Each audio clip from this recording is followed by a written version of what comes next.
Oh, bentornati o benvenuti sul canale di Fervi. Questo è il secondo beat podcast del canale e sì, lo so, sarebbe dovuta uscire prima la parte 2 dell'analisi del Joker e tra l'altro se ve la foste persa potete recuperarla nel link che lascio qui in descrizione.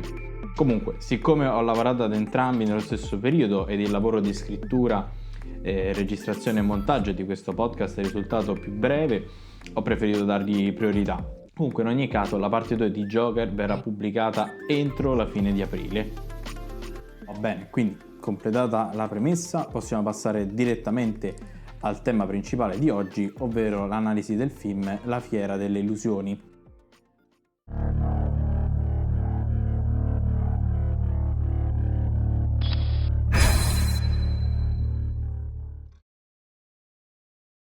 Questo prodotto di Guillermo del Toro mi ha colpito molto, devo dire, l'ho potuto apprezzare al cinema verso la fine di gennaio, dopo che il trailer mi aveva attirato a sé. L'impressione che ho avuta in sala è stata molto diversa.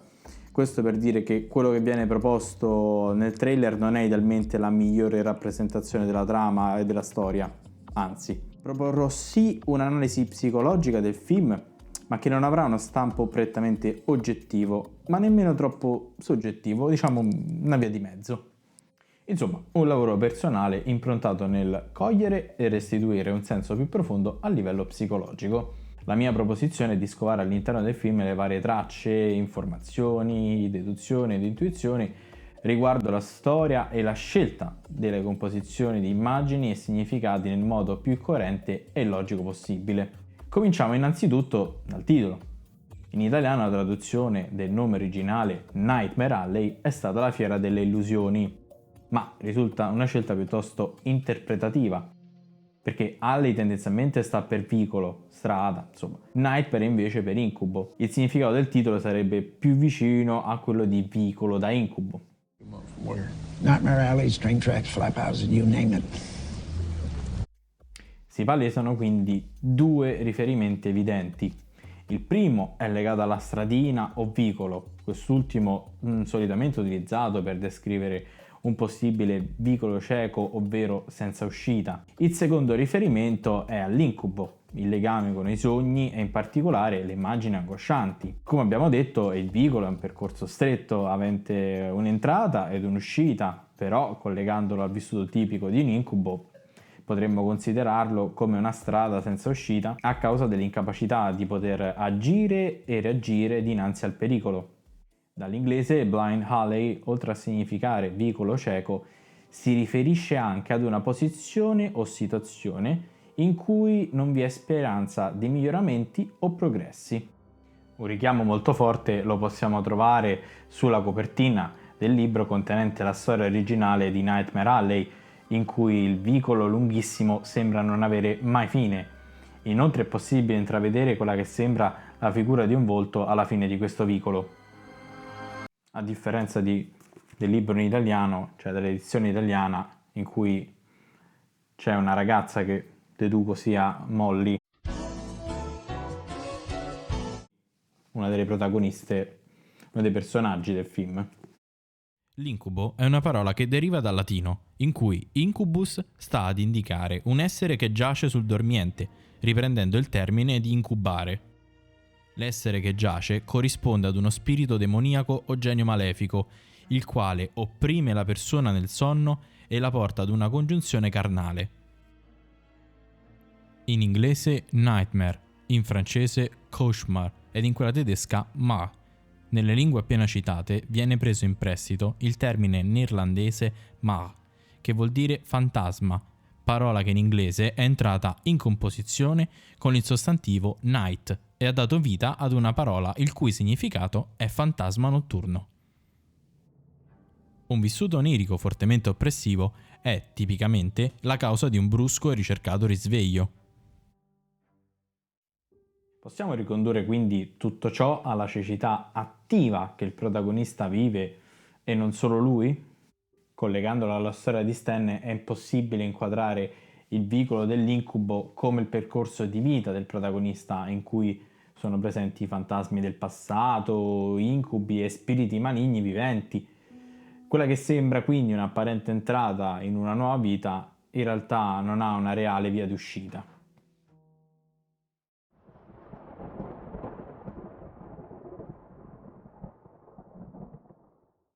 Ma facciamo un piccolo passo indietro. Il film di Del Toro trae ispirazione dalla novella pubblicata nel 1946 da William Gresham.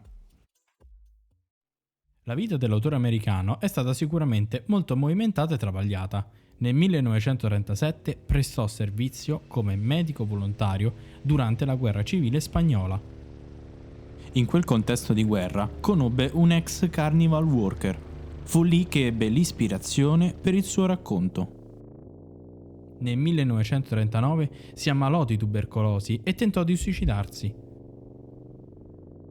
Avendo evitato la morte, iniziò a lavorare per alcune riviste che trattavano cronaca nera e il mondo criminale.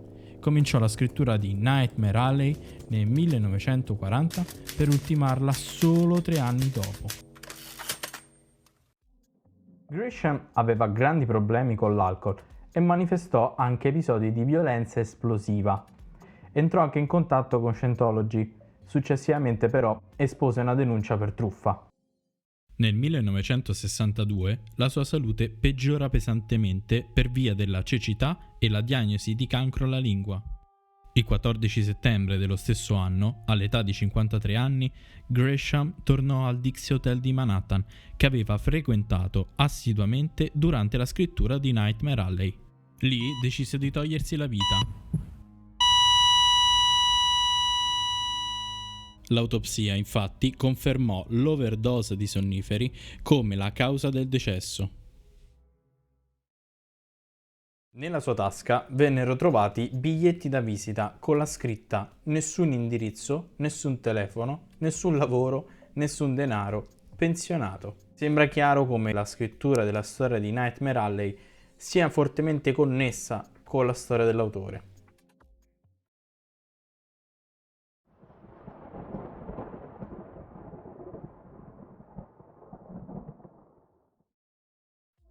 Addentriamoci all'interno del film seguendo i principali passaggi e le raffigurazioni contenenti elementi per arrivare a quello che viene definito o chiamato simbolismo.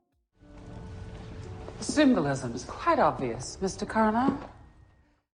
L'inizio della storia ci mostra fin da subito un evento principale del protagonista, la distruzione della casa assieme al corpo del defunto padre. Questo passaggio viene introdotto all'inizio della trama, ma l'esecuzione viene svelata solo verso la conclusione del film. Ma ovviamente c'è un motivo, oltre all'hype che il regista vuole creare. Le cose che mi hanno colpito fin da subito sono 2 passaggi. Tutto 2 in questo video. Scegliere di scavare un buco dentro la propria casa dove lasciare il corpo del defunto padre ed utilizzare il fuoco come elemento di distruzione e cancellazione.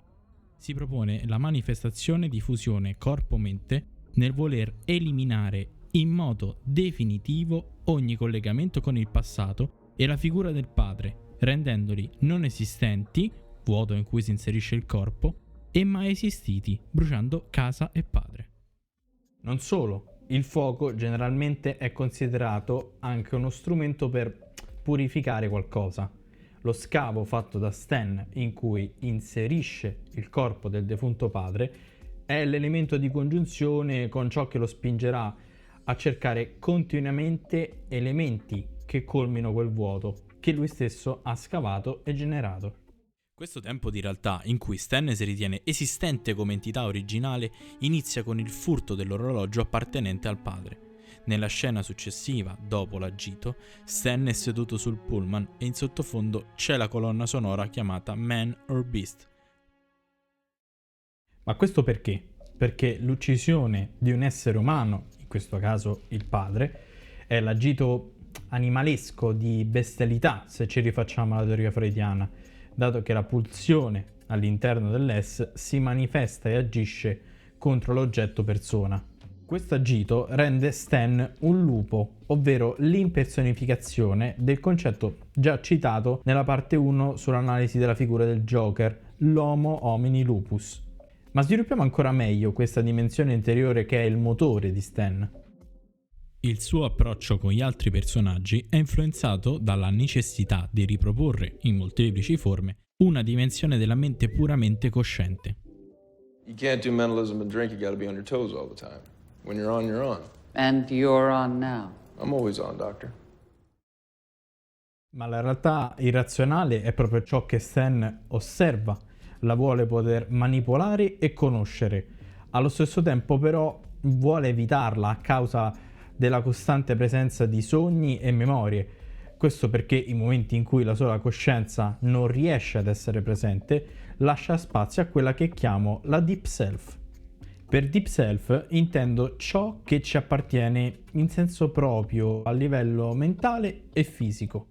Durante il sonno, Stan arriva al capolinea dei pullman. Essere arrivato al capolinea, più comunemente, viene utilizzato anche per indicare l'essere arrivato alla fine di qualcosa di proprio. Questo avviene dopo che Stan si è addormentato. All'interno del sonno si possono elaborare pensieri attraverso la formazione di immagini oniriche.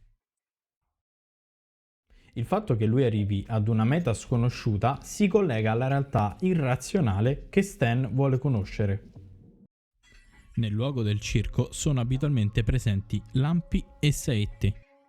Quest'ultime andrebbero a raffigurare i processi elettrochimici a livello delle sinapsi nell'encefalo, dove neurotrasmettitori di diversa natura veicolano e assicurano la propagazione di un messaggio. Il tutto si traduce in una risposta a livello di pensiero o di tipo motoria, emotiva o neurovegetativa. Ad esempio, durante la performance di mentalismo da parte di Pete, quando questo capisce in modo particolare che l'orologio è stato rubato, si può udire in sottofondo il suono di un tuono. Oh, it wasn't yours originally, was it? You took it, or you stole it, didn't you? Come se l'elaborazione mentale si fosse concretizzata. Inquadriamo il 10 in 1, il circo, come luogo metaforico in cui prendono forma le realtà irrazionali, come ad esempio l'uomo bestia, la donna elettrica, la donna ragno o il nano e il gigante. Le particolari figure presenti all'interno del circo vanno a rappresentare le diverse tipologie di psicopatologie. La donna elettrica potrebbe riprendere il vecchio, ma allora presente, concetto di isteria soprattutto nelle figure femminili. Per la coppia, il nano ed il gigante, quello che oggi è inquadrato come il disturbo narcisistico della personalità, la megalomania di chi ha preso troppo e mostra un volto quasi deforme, grottesco, e di chi ha preso troppo poco, in cui il nano è perennemente diffidente e paranoico nei confronti di Stan. L'uomo bestia, colui che pur essendo umano vive come un animale, molto vicino ai disturbi psicotici. Alla fine dell'Ottocento e inizio Novecento, la ricerca sulla verità umana legata all'inconscio e ai sogni era estremamente fertile. In particolar modo venne la necessità di scoprire e approfondire le psicopatologie e in che modo fosse costituita la mente umana. Solo per citarne alcuni, da Breuer a Freud, da Breuer a Jung, da Jasper a Binswanger. All'interno del circo, difatti, viene presentata, non a caso, anche la famigerata Casa degli Specchi, strumento utilizzato per poter avere visione della propria immagine. Let the mirror show you who you are and who you shall be. Vi è inoltre una casa degli orrori in cui vengono proposti i 7 peccati capitali. Paradossalmente, la lussuria, l'avidità, l'ira e altri sono oggetto di studio all'interno della psicoanalisi e della psicologia, poiché considerati più comunemente tratti del carattere o comunque della propria sfera personale. Il luogo in cui si nasconde l'uomo bestia è proprio all'interno della casa degli orrori, poiché lui stesso potrebbe sentirsi così. Ma tutto ciò da chi è gestito? Da Clem il Barker. Quest'ultimo, oltre a gestire il 10 in 1 e i vari giostrai, anche grazie alla vendita del suo liquore, è anche colui che si occupa del geek show. Ma che cosa consiste? Il Barker premette agli spettatori, quelli del film, che quella che stanno per vedere è una oddity, cioè una stranezza bizzarra, fuori dal normale, ma solo per l'interesse della scienza e dell'educazione. Qui andrebbe aperta una piccola parentesi. Da diversi anni l'Associazione Italiana Psicologi e l'Associazione Psicologica Americana hanno un codice di condotta etico che regola le pratiche nelle indagini psicologiche. Nel 1953 l'APA pubblicò il primo codice etico. I principi etici sono 5: beneficenza e diritti di benessere, fedeltà e responsabilità, integrità in cui il ricercatore non deve ingannare totalmente o anche solo parzialmente il soggetto che si sottopone all'esperimento, essere equi ed imparziali e il rispetto dei diritti e della dignità della persona. Il Geek Show ovviamente non aveva nessuno dei 5 principi etici elencati, oltre al fatto che l'operazione era di tipo illegale e disumana. Il giostraio chiede agli spettatori di addentrarsi dentro il tendone, il luogo dell'esperimento, per poter assistere. Unexplained mysteries of the universe. Is he man or beast? Il Barker assicura come diversi scienziati abbiano confermato la realtà umana del geek.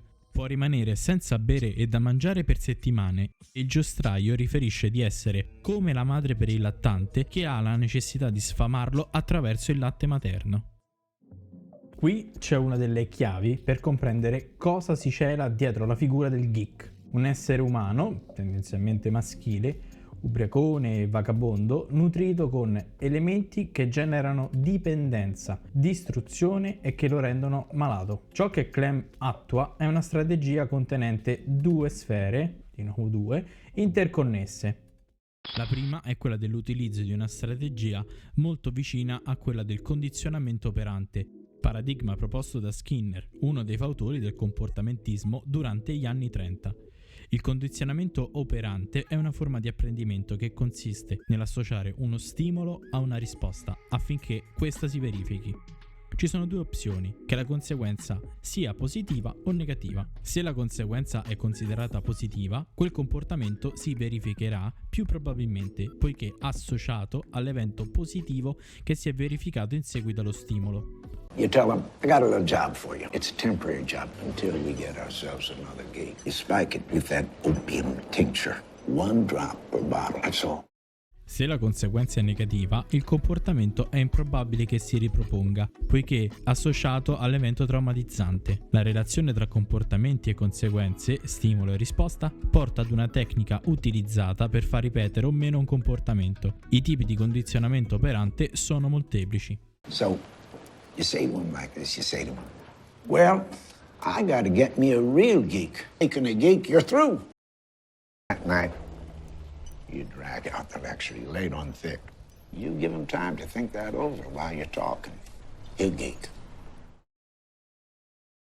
Ma per attivare questo meccanismo oggetto contenuto, il giostraio deve sapere di accedere ad un terreno che gli permetta di creare questo apprendimento, rendendo il nostro geek un animale. La seconda è di capovolgere la figura latte materno in sangue di gallina. Questo ci racconta un aspetto fondamentale. Il nutrimento diretto, senza uccidere, senza togliere all'altro, ma accogliendo la sostanza buona da un umano che non fa ammalare, ci rende umani e sani. Avere un proprio io sano e una individualità riuscita permette di dare all'altro ciò che è nostro senza chiedere nulla in cambio. La dinamica psichica è quella di sfruttare la base del pensiero dell'alcolizzato o anche di chi è vittima di diverse dipendenze in cui il latte materno è il contenente, il contenuto è la realtà psicofisica della madre o caregiver che è stato deludente. La dipendenza nasce dall'esigenza costante del pensiero, per cui la delusione deve essere negata o ripetuta in base alla psicopatologia. Questa è esistente all'interno dei rapporti tra umani. L'atto del geek lo rende malato poiché non corrisponde a ciò che in realtà è. L'alcol, il latte, il sangue diventano tutti veicolo dello stesso identico principio. L'operazione del giostraio è di prendere un vagabondo disperato, possibilmente alcolizzato, e creare ciclicamente un soggetto con dipendenza cronica e la sindrome di astinenza.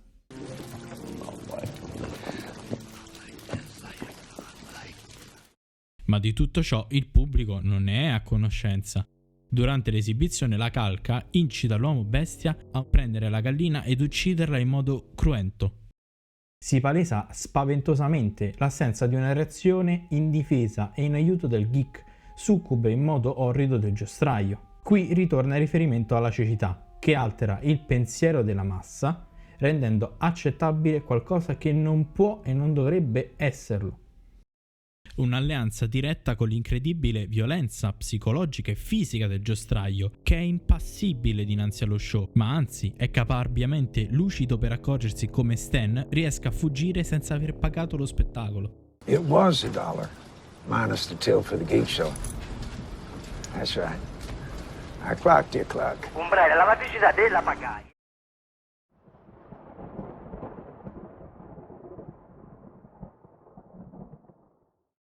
Prima di passare ai personaggi vorrei fare una piccola introduzione sulla differenza che andrò ad operare tra i concetti di rappresentazione e figura.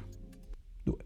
La rappresentazione è un agito che una figura decide di attuare seguendo una certa modalità. La figura è qualcosa che è comprensibile anche senza la rappresentazione diretta di quest'ultima. Prendiamo ad esempio il Geek Show. Viene rappresentata una performance dell'uomo bestia, ma la figura che si cela dietro ciò è quella di un uomo influenzato da importanti patologie mentali. Il contenuto è la malattia mentale, la figura quella dell'uomo, in questo caso vagabondo, e invece la rappresentazione è quella del geek. Tornando a Stan, la sua attenzione viene attirata da un uomo di bassissima statura, vedendo probabilmente per la prima volta un soggetto con tali caratteristiche. Seguendolo arriva al circo. Il regista sembra farci intendere come Stan abbia una visione dicotomica. Da un lato c'è la graziosa Molly, protetta dai due padri adottivi, dall'altra il giostraio Clem. L'intento di Stan è diffondere le due realtà legate all'amore e alla sfera professionale in un unicum. Partendo dalla sfera professionale, il primo con cui potrebbe immedesimarsi, o ancora meglio identificarsi, è Clem, ma non c'è incastro tra la sua figura e quella del giostraio. La scintilla invece scatta con Zina e Pete. Non a caso la dimora di questi due è collocata fuori dal perimetro del circo. Questo perché? Perché non rientrano tra le rappresentazioni irrazionali, come citato in precedenza. E non solo, c'è anche una rivendicazione di autonomia rispetto a Clem, il giostraio. La storia della coppia è piuttosto tormentata. Zina è una cartomante chiaroveggente e Pete un ex mentalista. In passato erano performer di uno show grazie ad un linguaggio in codice utilizzato per comunicare indirettamente elementi che potessero aiutare nella lettura della persona. Questo linguaggio in codice venne scritto all'interno del quaderno nero custodito da Pete. Stan, incuriosito da ciò, chiede alla coppia una dimostrazione pratica. L'oggetto utilizzato è l'ex orologio del padre di Stan. Pete capisce probabilmente per deduzione come non appartenesse originariamente a Stanton e non solo, incredibilmente intuisce che l'oggetto è stato rubato. La rappresentazione messa in atto da Pete ci porta a pensare come alcuni elementi possano avere un filo di collegamento tra ciò che è figura, come l'orologio, a ciò che è il contenuto pieno di significati. Un orologio è di per sé un oggetto sostituibile. Il fatto che però fosse del padre di Stan, che sia lui a prenderlo dopo averlo ucciso, la figura può emergere. Come accennato in precedenza, l'orologio sta a sottolineare un altro inizio di tempo d'esistenza di Stan post-omicidium. Ma c'è un di più. Pete, probabilmente per esperienza, sa che l'oggetto donato deve significare qualcosa di importante. Shadow from their past. Anche la descrizione fatta ci aiuta. L'orologio è in ottone, un materiale che a prima vista ricorda l'oro, ed il cinturino è in pelle. Ma che cosa potrebbe significare? La rappresentazione di un falso sé, figura di Stan, costituita a livello biologico, cioè dalla pelle. Il dialogo successivo ci illustra il metodo di Pete, in cui spiega come le persone che si sottopongono ad un esperimento di mentalismo siano disperate nel volersi sentir dire chi sono e di essere viste. Aggiungo io che questo tipo di struttura e metodo portano più a far dire ciò che la persona vuole sentirsi dire in base alle conoscenze popolari. Stock reading. Black rainbow. One size fits all. L'amore e odio per un genitore può essere un vissuto in effetti molto comune, sia se la figura genitoriale ha un contenuto valido oppure no, dato che in entrambi i casi è richiesta una differenziazione a livello identitario e mentale per creare e sviluppare la propria. Il protagonista del film ammira Pete al punto da volerlo emulare. Il mentalismo è basato su alcuni trucchi, escamotage e riferimenti a credenze e stereotipi popolari, ma non solo. Gli insegna come poter capire attraverso spunti superficiali i tratti più comuni associabili alla persona. Un esempio classico che sicuramente avrete sentito anche voi sono espressioni del tipo siamo tutti un po' matti, cosa assolutamente non vera. Ma ecco un'altra chiave del film. Because you learned as a child, trying to stay one step ahead of whatever tormented you. Now, if they really did a number on you, then that crack, it's a hollow, and there'll never be enough. There's no filling that in. Subito in successione è possibile udire le urla del nuovo geek. Non è ovviamente casuale il passaggio tra quanto detto da Pete e la pazzia del geek. L'abuso di cui parla Pete è il contenuto deludente o violento che si subisce da bambini. Questo genera un vuoto, un passaggio in cui manca qualcosa che è impossibile da riempire o curare. Ci ricolleghiamo a due fattori. La dipendenza da sostanze di vario tipo, in particolare l'alcol per Pete e successivamente per Stan. Il vuoto che prova ad essere colmato dall'oggetto da un rapporto con un umano. Ed è proprio per questo che gli viene suggerito di non praticare lo spook show. Fingere di comunicare direttamente con lo spirito di un defunto, oltre ad essere una vera e propria truffa, porta la persona che recita a credere di avere abilità soprannaturali a un complesso di onnipotenza. Il fattore hollow citato in precedenza porterebbe la persona a cercare disperatamente di colmare sempre di più questo vuoto, tentando di superare la figura originale, fino al tentativo disperato di superare anche se stessi, poiché è presente una identificazione con la figura genitoriale.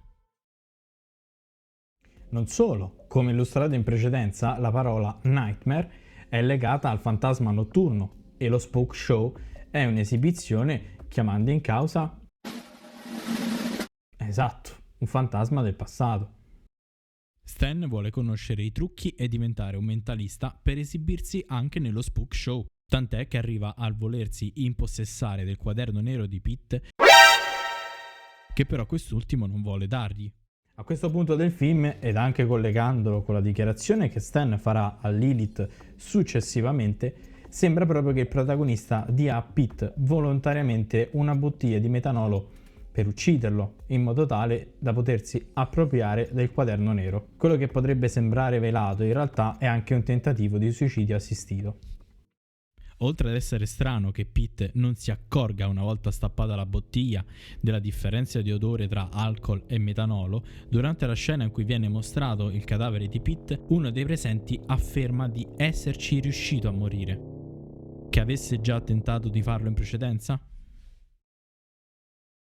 La prima parte del podcast si conclude qui, ci vediamo nella seconda parte e vi ricordo di iscrivervi al canale se non l'aveste già fatto per tenervi aggiornati sull'uscita della parte 2 e se questa prima parte vi è piaciuta di lasciare un bel mi piace che fa bene al canale ed è pure gratis per voi.